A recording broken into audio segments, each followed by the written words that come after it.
Hi, my name is Jennifer McNabb. I'm an English teacher at Los Osos High School, and today I'm going to talk about book clubs. I like to refer to them as book clubs instead of literature circles. Literature circles are great. However, I like to use them more as a mentor text.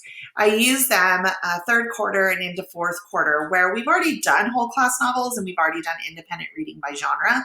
So I want to see, can they take a self-selected text, something they've chosen, and obtain and show me the skills and standards that we've already gone over first semester and the start of third quarter. So as you can see, I start with the heart of our school, Alicia Becker, our librarian, who's amazing. She created this filter for our class where, as you can see, it has a variety of novels that we have multiple copies of. It's important that we notice a couple things. Number one, our big umbrella is really human rights and social justice. And we wanted this to be broad because we wanted the students to self-select and we wanted them to read something they were interested in. And I want to commend Alicia for adding all of the tags to the book. That really helped students decide if they were interested in the book or if it was something they wanted to pass on because maybe it was a traumatic trigger or they just had no interest.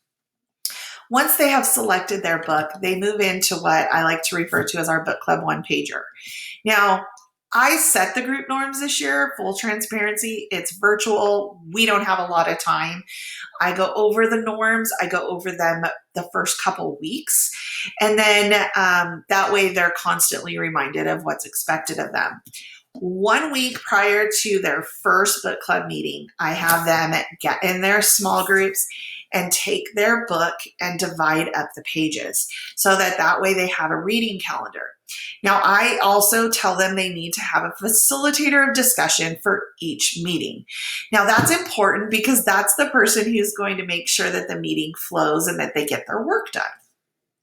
I tell them, hey, we need to start with our strongest leader first, our biggest extrovert, the one who's comfortable talking.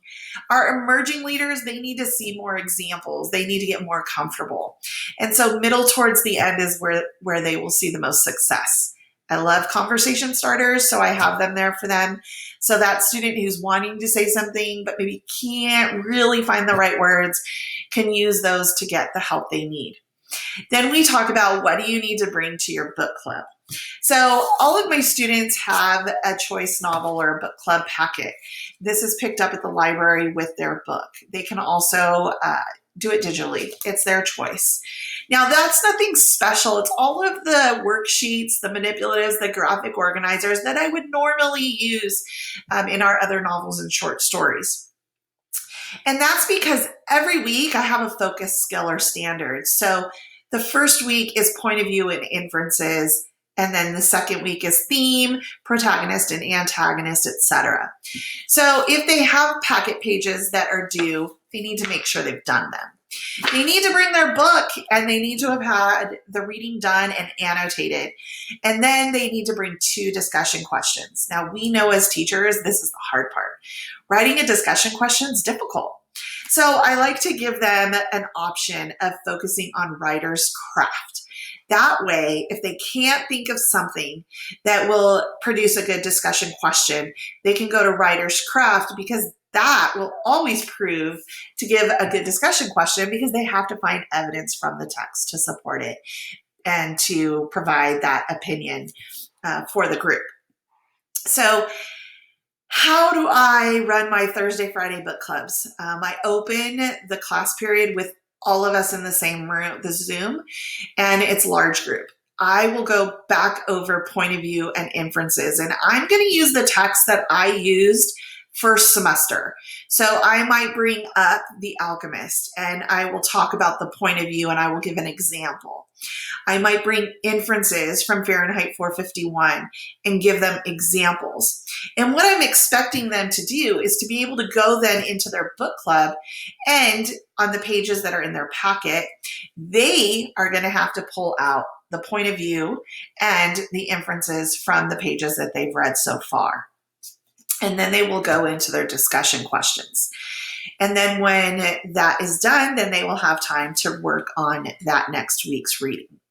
Now, This unit's about 6 weeks. I wanted to focus on page quantity that was manageable so that they were not so stressed on quantity and could actually enjoy reading.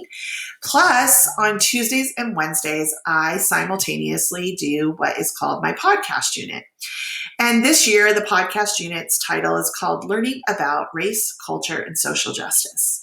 So each week, they will listen to one podcast or two, depending on the time. This first week, our podcast is NPR Code Switch. They have 4 options.